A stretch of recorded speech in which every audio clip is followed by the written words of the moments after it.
मी आत्ताच लक्ष्मी देवींना भेटून आले. माझी आणि त्यांची भेट झाली, पण तुमची भेट नाही होऊ शकली. मी गडावरील कामकाजाचे नियोजन बघायला गेलो होतो. तुमचं लक्ष्मी देवींकडे काही महत्वाचं कार्य तर नव्हतं ना? नाही, मी सहजच भेटायला गेले होते. पण मला योगायोगाने काही दैवी गोष्टींची अनुभूती झाली. काय देवी? मी लक्ष्मी देवींच्या कक्षात गेले असताना मला असे दिसले की लक्ष्मी देवींच्या पायाजवळ आणि कक्षात कमळ उमलली आहेत. श्री विष्णू आणि श्री लक्ष्मी यांचे सुचिन्ह असलेले कमळ असे अचानक तिथे उमलले. हा विलक्षण योगायोगच म्हणावा लागेल. होय देवी. मला तर या सुचिन्हांबद्दल ऐकून पाहून श्री विष्णू आणि श्री लक्ष्मी यांना कधी भेटते आहे असं झालं आहे. बंधो, तुम्हीच मला सांगा, माझी त्यांच्याशी भेट होऊ शकेल? देवी, ह्याबद्दल आत्ता ह्या क्षणी मी तुम्हाला काही सांगू शकत नाही, परंतु भविष्यात तुमची ही इच्छा नक्की पूर्ण होईल. बंधो, एक सांगू? सांगा देवी. तुम्हाला आणि लक्ष्मी देवींना पाहिलं की मला असं वाटतं की तुम्ही असामान्य आहात.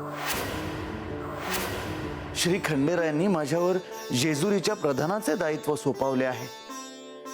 मी केवळ माझे दायित्व पार पाडतो आहे. यात असामान्य असं काहीच नाही. मी देखील तुमच्यासारखाच आपल्या मनुष्य जन्माचे कार्य करतो आहे देवी. हो, हेही खरंच आहे. आता बराच उशीर झाला आहे, येते मी.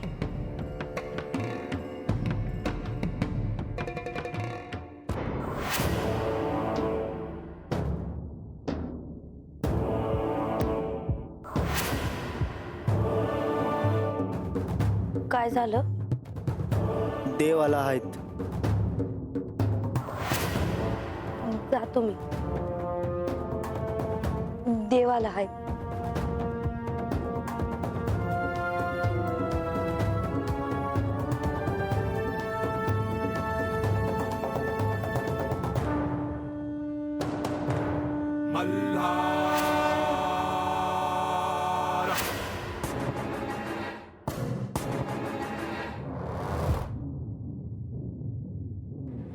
यावजी.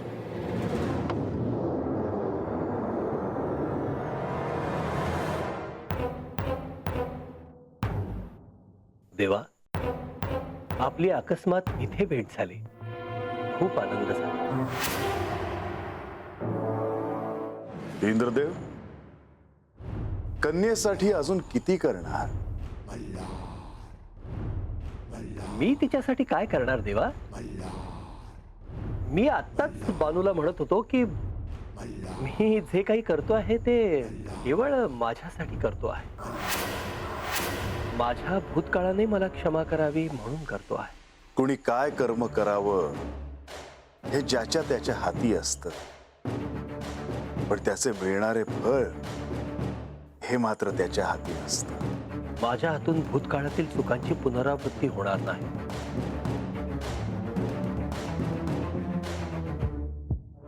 म्हाळसा तुमच्याविषयी विचारत होती. आपणच श्री म्हाळसा देवींना माझा प्रणाम पोचवावा. सद्य परिस्थितीत मी त्यांची भेट घेणे योग्य नाही. देवा, आपण साक्षात सांब सदाशिव आहात. आपण माझे म्हणणे समजून घेतलेत. क्षमा असावी देवा. पण श्री म्हाळसा देवींना माझे म्हणणे पटणे अवघड आहे. आज्ञा असावी. येतो बा.